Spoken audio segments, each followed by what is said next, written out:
정말 주께서 기뻐 받으신 일로 믿습니다. 아끼고 찬양으로 영광을 돌리는 자녀들의 그 삶 가운데 주님이 동행하여 주시옵소서. 그러하신 주님, 이 시간에도 귀한 말씀을 들을 때에 하늘 생명의 말씀을 우리 심령에 풍성히 공급해 주시옵소서. 아버지 하나님, 이 말씀이 우리의 능력이 되고 생명이 되고 복이 되고 은혜가 되고 우리의 삶의 현장 가운데 살아 역사하시는 치유하는 말씀이 되도록 역사하여 주시옵소서. 부족한 종을 주님 손으로 들어갑니다. 주의 능력의 장국에 잡아 주시옵소서. 예수님의 이름으로 감사하며 기도 올리옵나이다. 아멘. 할렐루야. 아멘. 이런 코로나가 좀 많이 완화되기는 하지만 아직까지도 안심을 할 수 있는 단계는 아닙니다. 그래도 이제 그동안 그 교회에 많은 좀 제약이 있었는데 지금은 이제 의석수의 50%까지 지금 풀리긴 했어요. 풀리는데 그래도 우리 서로의 건강을 위해서 우리 서로가 잘 지킬 것을 지켜나가야 됩니다. 다윗이 사울 왕에게 쫓기고 있을 때 참 요나단 단독 선면이 있었습니다. 요나단은 사울 왕의 아들이지만 다윗과는 아주 절친이에요. 절친이면서 사실은 이 두 사람은 천하 매진지간이죠. 그런 관계인데 끝나기가 바쁘게 십사람들의 밀고로 다시금 사울에게 쫓기는 시제가 되는 것을 보게 됩니다. 십사람들은 사울로부터 보복을 받지 않기 위해서 다윗에게 협전을 고사하고 사울 왕이 계속 다윗의 그 행선지를 밀고 갑니다. 사실은 십사람들은 다윗에게 참 많은 도움을 받은 그런 사람입니다. 전쟁의 와중에서도 그렇고 특별한 도움도 받고 보고도 받고 그랬던 사람들인데 다윗을 밀고 가지 않으면 사울 왕이 자기를 보복을 할까봐 그것이 두려워서 계속 이 은신처를 알려주죠. 또 사울 왕은 십사람들과 계속해서 교류를 나누면서 다윗의 행선지를 보고를 받습니다. 그리고 이렇게 다윗이 어디에 숨어 있고 어디로 또 도망을 갈까 방향까지도 계산을 하면서 다윗을 맹추려고 합니다. 그런데 하나님께서는 다윗을 통해서 하실 일이 있어요. 하실 일이 있으니까 사울 왕에게 죽임을 당하도록 하나님 내버려 두지 않습니다. 하나님께서 사울 왕을 막는 방법이 뭐냐면 그렇게 맹추려고 하고 있는데 사실 다윗 왕은 무슨 힘이 있어요? 쫓겨서 붙들리면 죽는 거죠.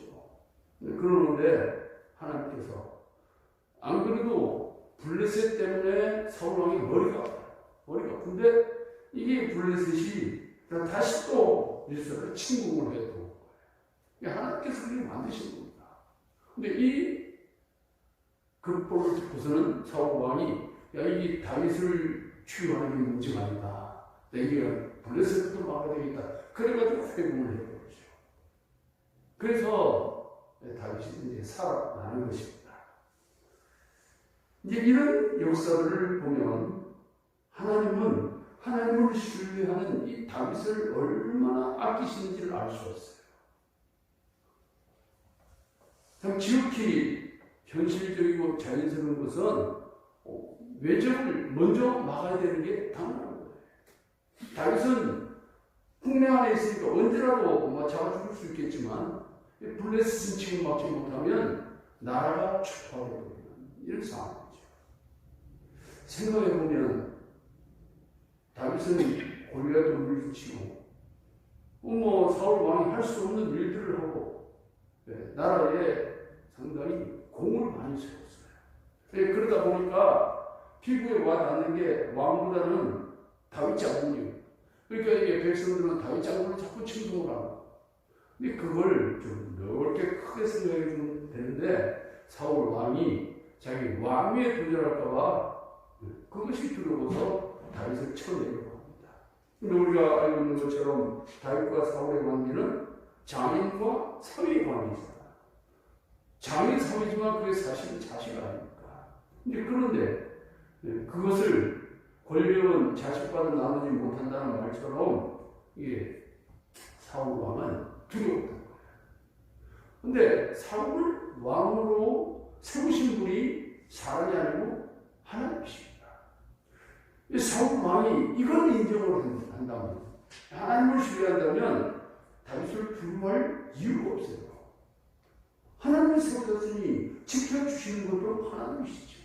거두시는 것도 하나님이시죠.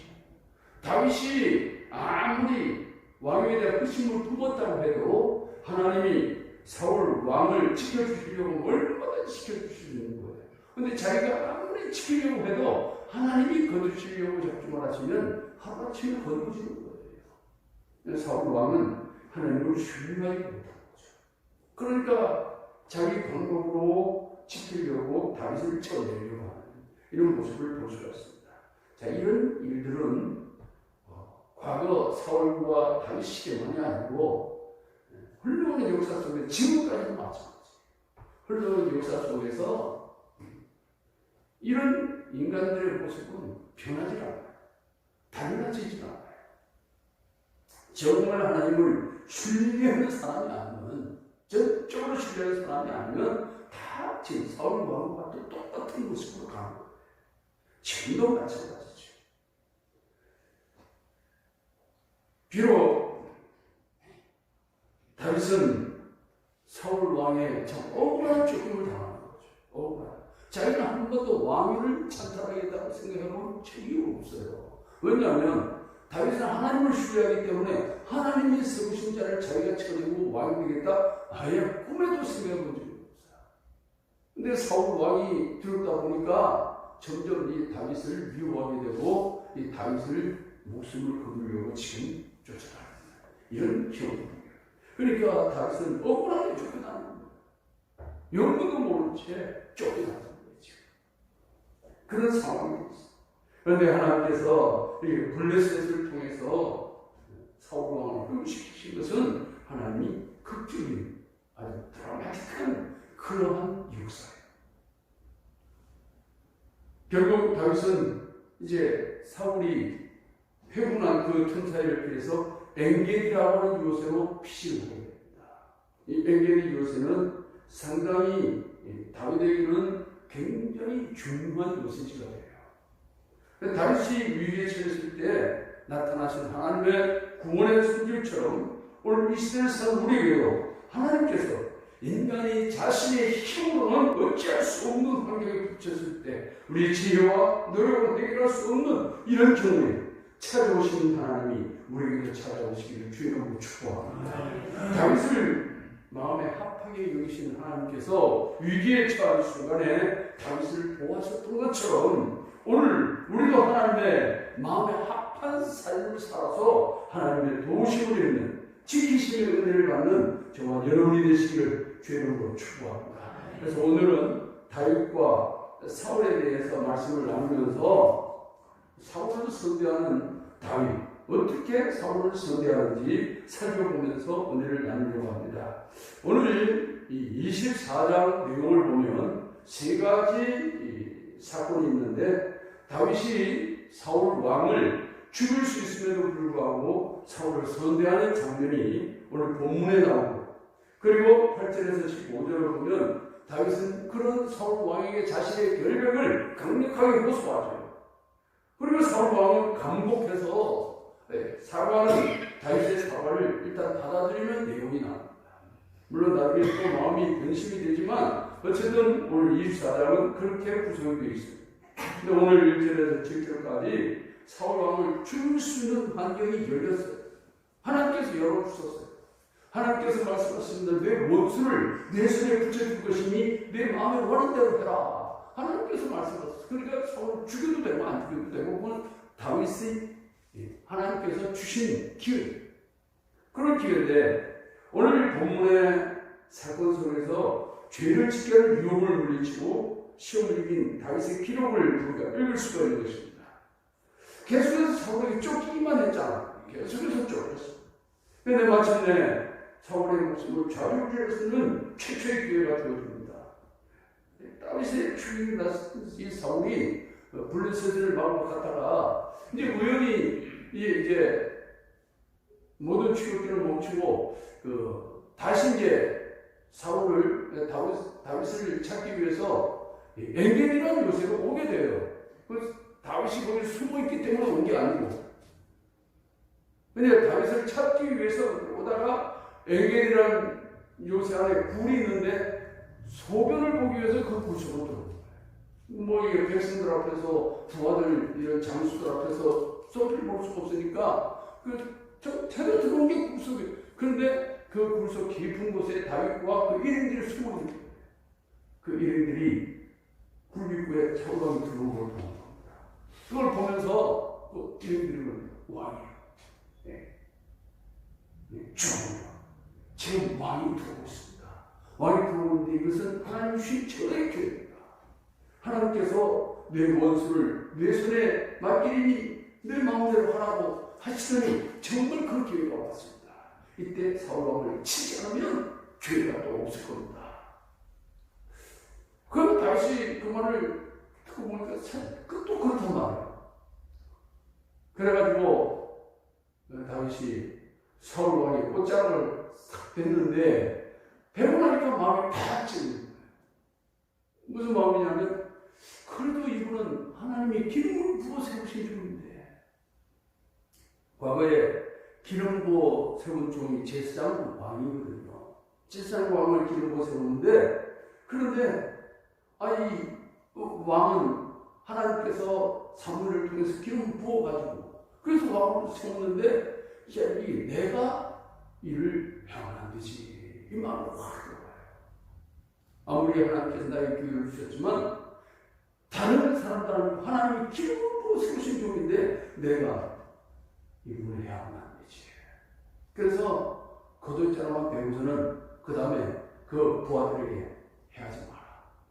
또 부하들이 막 반대하죠.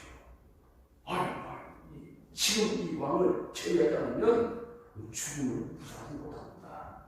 계속 쫓겨다녀야 됩니다. 언제까지 우리가 쫓겨다녀야 됩니까? 그런데 다윗은 일체 숨을 못 뛰게 하는 거예요. 참 우리가 이런 사건을 보면 다윗은 분명히 사울왕의 목숨을 취할 수 있었지만 그것이 하나님 앞에 죄가 된다는 것을 마음속에 느끼고 있는 거예요. 그래서 이 유혹을 물리쳐요. 보통 사람들 같으면 죽이는 건 안 죽여요. 자기는 억울하게 계속 쫓겨다녀요. 계속 쫓겨다녀요. 자기가 죄를 지어서 쫓겨다니는 것 같은 모르는데 자기는 생각지도 않는데 그 영모를 뒤집어 씌운 거 아니에요. 영모를 뒤집어 씌워가지고 자기를 쫓아서 죽이겠다고 쫓아다녔으니까 다윗은 억울한 보통 억울한 게 아니에요. 그런데 그 억울한 것마저도 하나님이 아신다고 믿어요. 하나님이 알고 계신다고 믿어요. 그 믿으니까 내 억울함을 하나님이 아시고 하나님께서 이 문제를 풀어주실 거다. 이 믿음이 있는 거예요. 그러니까 사울을 죽일 수 있는 기회가 됨에도 불구하고 나는 하나님이 기름 부어 세우신 종의 피를 내 손에 묻혀 죄 짓는 일을 하지 않겠다. 그래서 사울왕을 죽이려고 계속하게 되는 부하들을 말려하고 막아버리는 거죠. 이제 이런 상황들을 우리가 이제 보게 되면 다윗은 얼마나 하나님을 신뢰했는지 알 수 있어요. 얼마나 신뢰했는지. 이 보통 믿음을 가진 사람들은 이렇게 할 수가 없어요. 하나님을 철저하게 신뢰하지 않으면 이런 기회를 놓칠 수가 없는 거죠. 더군다나 하나님께 주신 말씀도 있었는데,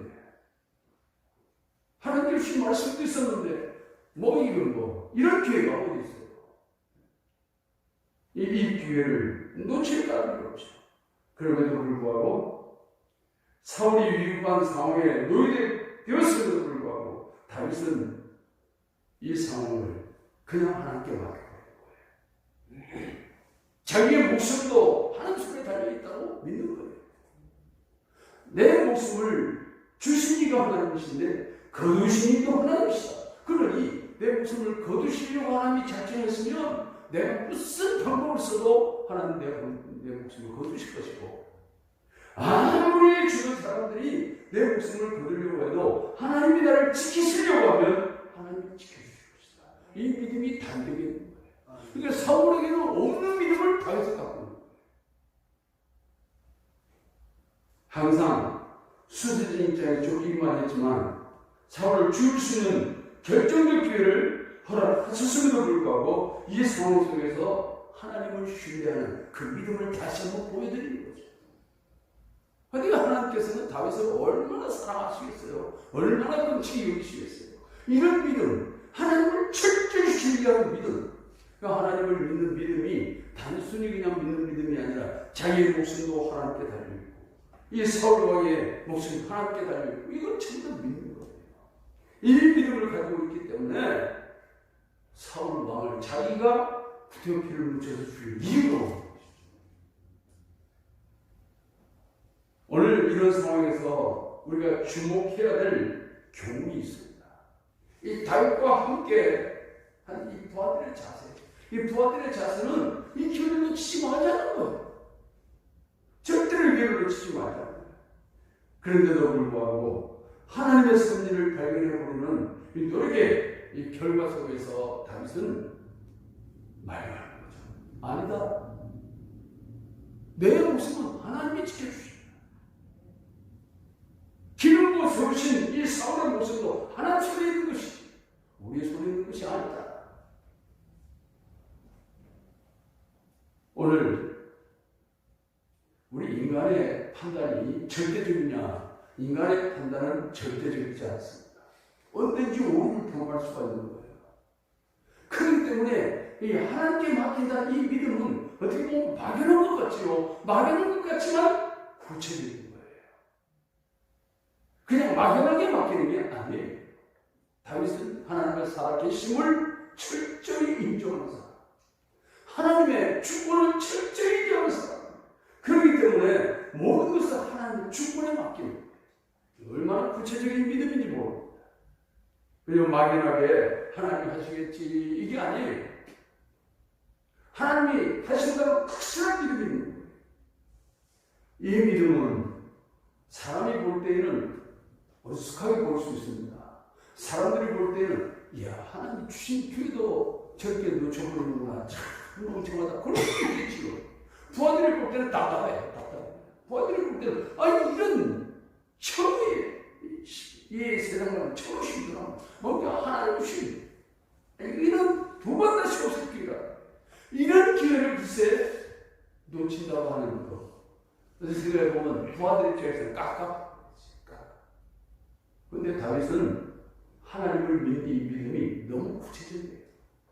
그렇기 때문에 다윗은 깝깝한 게 아니에요. 이런 기회를 하나님 앞에 내 믿음을 보여드리는 게 중요하다. 여기에서 다윗은 합격자가 됩니다. 다윗의 부하들은 다윗의 판단이 잘못되었다고 분명히 두고두고 화문이 될 거다 이런 생각 갖고 그렇지만 자기 죽음이 그러니까 어떻게 하겠어요? 자기 죽음이 그러니까 마지막 순간에 자기들이 그냥 떠나버리면 되지 이런 생각도 가지고 있었을지도 몰라요. 그런 생각을 가지고 있었겠지만 다윗은 원수에 대한 복수는 하나님께 맡겨져야 되고 특히 사울은 하나님의 대리자이기 때문에 신적 왕국의 왕의 기름 부음과 되어져 있기 때문에 전적으로 하나님의 손에만 그의 처분권이 있다는 사실을 믿는 것이죠. 이 믿음이 얼마나 중요한 믿음인지 모릅니다. 그러니까 다윗은 사울을 죽일 수 있었음에도 죽이지 않았다는 것을 알 수가 있는 것입니다. 그러니까 증거만 남기죠. 그의 옷자락만 빼어가지고 난 당신을 죽일 수 있습니다. 그러나 당신의 목숨은 내 손에 있는 것이 아니라 하나님 손에 있는 것을 믿기 때문에 나는 당신을 해하지 않았습니다. 이걸 보여주려고 한 거예요. 그래서 옷자락을 증거로 삼으려는 것이 얼마나 현명한 행동인지 몰라요. 아무 흔적도 남기지 않으면 사울이 그걸 알 수가 없잖아요. 그러니까 흔적만 흔적. 그래서 나중에 그 옷자락을 들고 부시고 당신의 그 베어진 옷자락을 내가 들고 있지 않소. 당신을 죽일 수 있음에도 나는 당신을 죽일 수 없었던 것은 하나님이 계십니다. 그걸 지금 알려주고 싶어요. 내가 당신에게 이렇게 선대해서 이 얘기 하려는 게 아니고 당신의 목숨이 하나님께 있다는 걸 알기 때문에 당신을 해하지 않은 것이고 요걸 지금 이야기하고 싶어요. 다윗은 하나님을 이야기하고 싶은 거예요. 그러니까 이 믿음이 구체적이지 않은 사람들은 좀 어리석게 볼 수 있어요. 답답하게 볼 수도 있어요. 같은 믿음을 가지고 있지만 참 정말 믿음으로 했구나 이렇게 판단하기보다는 같은 믿음을 가지고 있어도 하나님 주신 기회인데 왜 그걸 고쳐? 보통은 그렇게 생각할 수 있어요.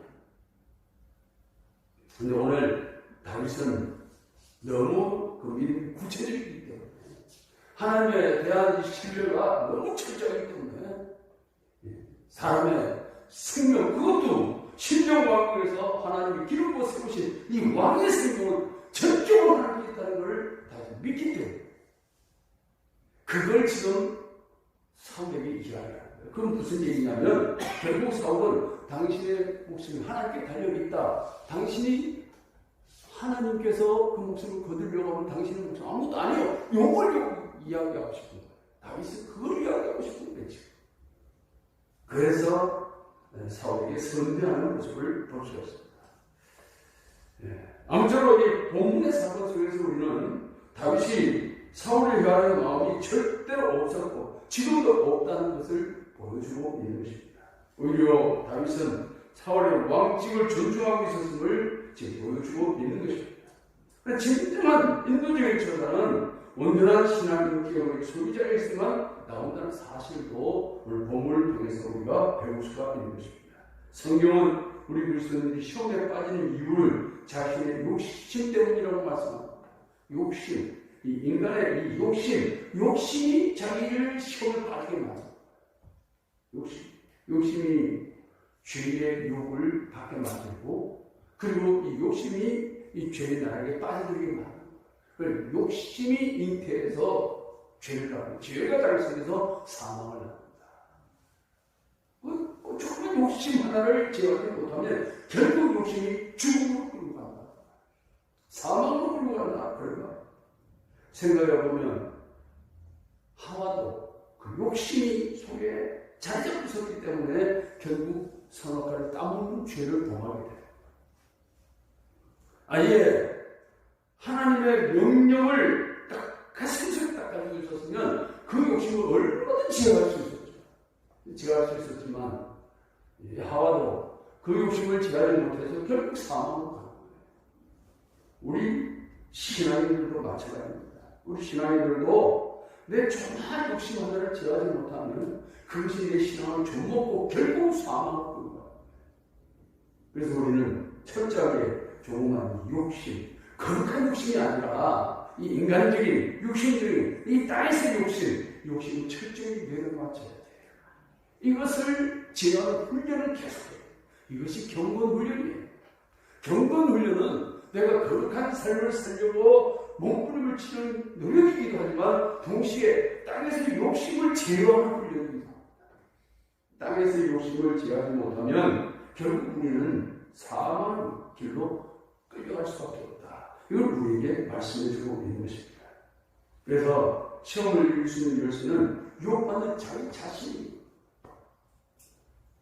그래서 신돌교회 윤석철 목사님이 설교하는 가운데 청년들을 모아놓고 설교하는 가운데 사람이 왜 시험에 드느냐, 시험에 드는 것은 교만 때문이다. 그건 무슨 얘기냐면 하나님을 신뢰하지 못해서 그렇다.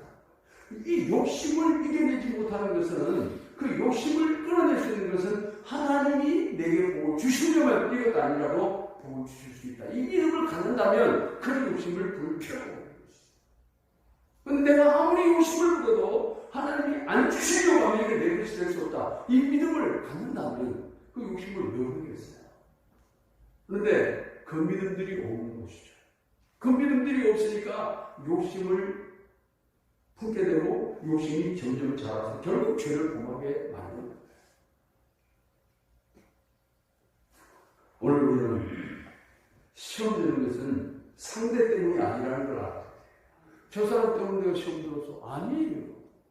내 자신 때문에 시험 드는 거예요. 결국 내 자신 때문에.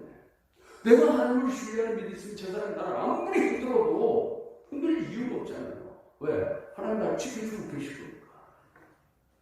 이 믿음이 있다면 우리 시험 들 이유가 없어요. 보통은 시험 들고 나서는 저 사람 때문에 나 시험 들었어. 누구 때문에? 뭐 때문에? 뭐 때문에? 뭐 때문에? 뭐 때문에? 어떤 환경 때문에? 어느 누구 때문에? 누구의 말 듣고 그 말 한마디 때문에 전부 다 시험 들었다. 근데 사실은 알고 보면 자기 자신의 문제예요. 그걸 이길 만한 힘이 없는 거예요. 이길 수 있는 능력이 없는 거예요. 그 믿음이 없는 거예요. 하나님을 신뢰하는 그 믿음이 구체적이지 않은 거예요. 우리가 하나님을 믿는다고 말을 하는데 말을 하지만 내 생활 속에서의 진정한 믿음이 없는 거예요. 그러니까 시험에 걸려 넘죠. 여러분, 시험은 상대에게서 오는 게 아닙니다. 마귀는 내 그 연약함을 알기 때문에 적절하게 상대를 이용하는 것 뿐이에요. 그래서 시험을 합니다. 예수님도 시험한 마귀가 누군들 시험을 못하겠어요. 하나님의 아들이신 예수님도 찾아와가지고 시험을 한 그런 마귀가 누구를 시험 못하겠어요. 그런데 예수님은 철저히 하나님을 신뢰해요. 철저히 하나님을 신뢰하기 때문에 그분의 말씀으로 능히 물리쳐버렸어요. 이기십니다. 오늘 우리는 하나님의 능력을 의지하고 하나님의 주권을 인정하시기를 주님으로 축복합니다. 그리고 우리 시험 들 일이 없다. 두 번째, 다윗은 양심을 유지했어요. 양심을 유지하면 시험을 이기는 거예요. 이 양심을 유지하는 거, 무슨 양심? 선한 양심. 하나님이 보내주신 선한 양심, 과일 맞은 양심이 아니고 선한 양심. 이 선한 양심을 유지했기 때문에 시험을 이길 수가 있었던 것입니다. 보세요. 다윗이 사울의 겉옷자락을 살짝 뺐어요. 그러고도 마음에 찔려버렸다. 그러고도 마음에 찔려버려요. 그러고. 아이고, 내가 이거 하나님이 세우신 하나님의 사람인데, 아이고, 내가 여기 손을 대서 안 되는데 손을 댔구나. 이 마음이 확 찔리는 거예요. 그래가지고서는 그 겉옷자락 뺀 그 겉옷자락만 자기가 가지고 오고 아무도 손을 못 대게 하는 거죠. 처음부터 사울 왕을 옷자락만 비워야 되겠다 이렇게 계산한 게 아니에요. 이게 부하들이 하도 그러니까 진짜 하나님 주신 교육지도 몰라 이 생각이 들어왔어. 잠시 들어왔어. 잠시 들어와가지고 베개에 겉옷자락을 살짝 베게 됐는데 이걸 하고 나니까 마음이 확 찔려요. 어떻게 보면 하나님이 너무 당신을 사랑하시는 거죠. 그러니까 이 양심이 발동하고 하나님이 사랑하지 않는 자는 양심도 화해합니다. 양심도 죽어버립니다. 양심이 죽어버리면 죄에 대한 인식이 사라져요. 죄에 대한 감각이 뭐냐면 우둔해집니다. 그러면 죄를 지어도 이 죄라는 느낌 자체가 없어요.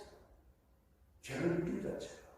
여러분 아시죠? 옛날에 지존파 기억하십니까? 지존파 얘들이 붙들려가지고 법정에 나와서도 나에게 교회 갔다면 또 죽일 거다 그런 얘기 있잖아요. 양심이 말 때문에 양심이라는 눈구멍 너 찾을 수가 없는 거예요. 그러니까 그들은 거기에 대한 죄의식이 제일 없는 것이죠. 사람을 죽여놓고 죽일 놈을 죽였다고 생각하지 전부 다 죄라는 생각이 없는 거예요. 여러분 우리가 선한 양심을 유지한다는 게 얼마나 큰 복이 오는지 모릅니다. 이 선한 양심. 그래서 우리는 하나님을 향한 선한 양심을 날마다 유지할 수 있기를 예수님의 이름으로 축복합니다. 거기에 더 나아가서 다윗은 하나님 말씀으로 시험을 이깁니다. 말씀으로.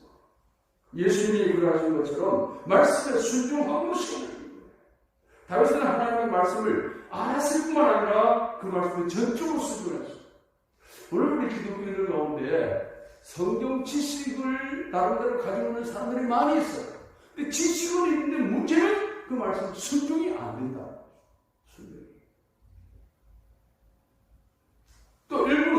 순종을 하기는 하는데 부분적으로 순종하는 거예요. 전적인 순종이 아니라 부분적으로 내 마음에 와 닿은 것을 순종하고 내 마음에 거부가 되는 것을 순종하지 않는다. 오늘 우리는 어떤 신앙인지 우리 자신을 더 살펴볼 필요가 있어요. 우리는 하나님의 말씀에 전적으로 순종하는가 아니면 내 마음에 와 닿은 부분만 순종하는가. 우리가 마음에 와닿지 않은 것까지 순종하기는 쉽지 않습니다. 철저하게 하나님과의 관계가 형성되어 있지 않으면 그 순종은 참 어려운 거예요. 물론 말씀에 부분적이라도 순종하는 것은 쉽지 않지만 그러나 전적인 순종은 하나님과의 관계가 온전히 이루어진 사람과 전적인 순종이 이루어집니다. 다윗은 그런 관계가 이루어져 있었기 때문에 다윗은 하나님 앞에 순종할 수가 있었습니다. 다윗이 일생을 보면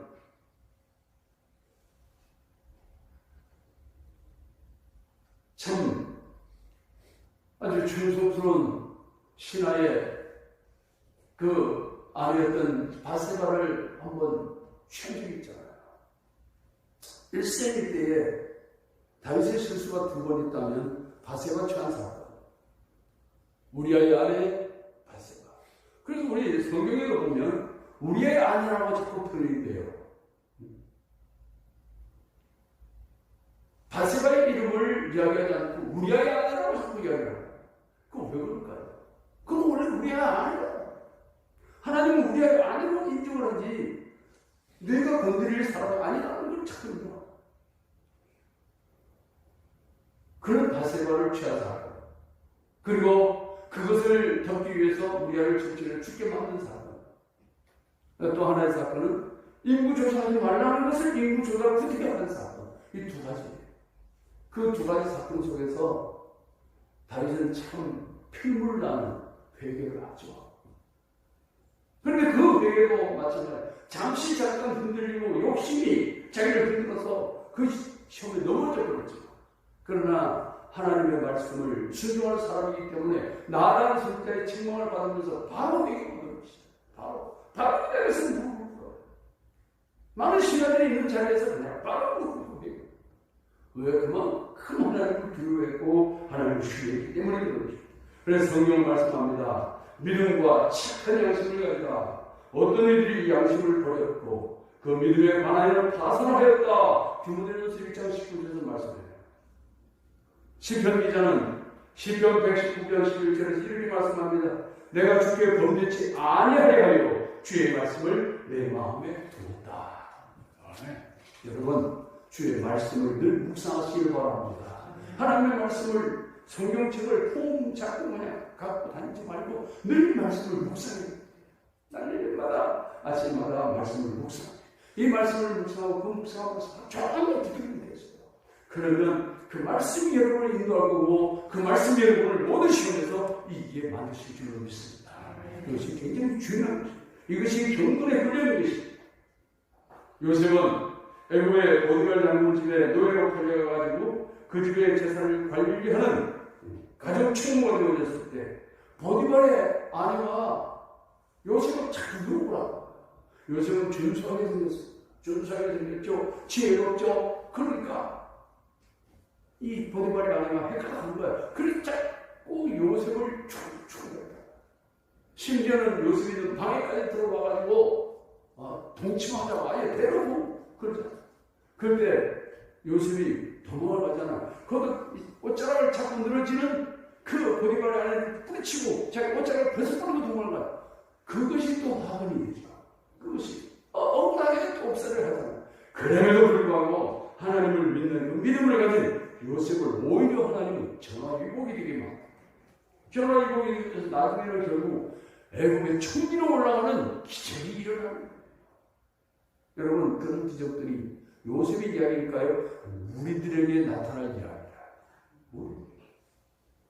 그걸 믿는 사람은 그대로 이루어지는 거예요. 그래서 하나님을 철저히 신뢰하는 것이죠. 철저히. 오늘도 사단은 우리 구원받은 성도를 넘어뜨리기 위해서 몽사처럼 아주 성질자를 또 다니면서 잡아내는 것이죠. 걸리기만 하면 잡아서 걸리기만. 지금도 오늘 사다가 여러분의 생활 속에서 여러분 주는 배회가 그만해라. 걸리면 계속 돼요. 잊어버리면 안 돼요. 그렇다는 걸 분명히 느끼고 있어요. 아, 이 사단이 나를 상처주고 지금 배회를 하구나. 그러니까 말씀을 더 철저히 무장해야 돼요. 말씀으로 무장하면 언제든지 말씀으로 물리치고, 하나님의 말씀이 나오면 마귀는 꼼짝 못해요. 왜냐하면 하나님의 말씀 자체는 생명의 능력이기 때문에. 그래서 오늘 우리는 사단의 유혹으로부터 자신을 지키는 방법은 바로 깨끗한 양심을 가지고 하나님의 말씀을 알고 그 말씀에 순종하는 길 뿐이라는 거 기억하시기 바랍니다. 물론 그렇게 할 때 사단은 결국 우리를 쓰러뜨리지 못합니다. 하나님의 주권을 철저히 존중하는 다윗의 깊은 신앙을 배우면서 믿음으로 승리하는 저와 여러분이 되시길 예수님의 이름으로 축복합니다. 기도하겠습니다. 존귀하신 하나님, 주신 말씀을 가슴에 새기면서 은혜의 붙은 이름을 원합니다. 주의 말씀으로 승리하는 우리 성도들이 되게 하여 주시옵소서. 예수님의 이름으로 감사하며 드리옵나이다. 아멘. 찬송가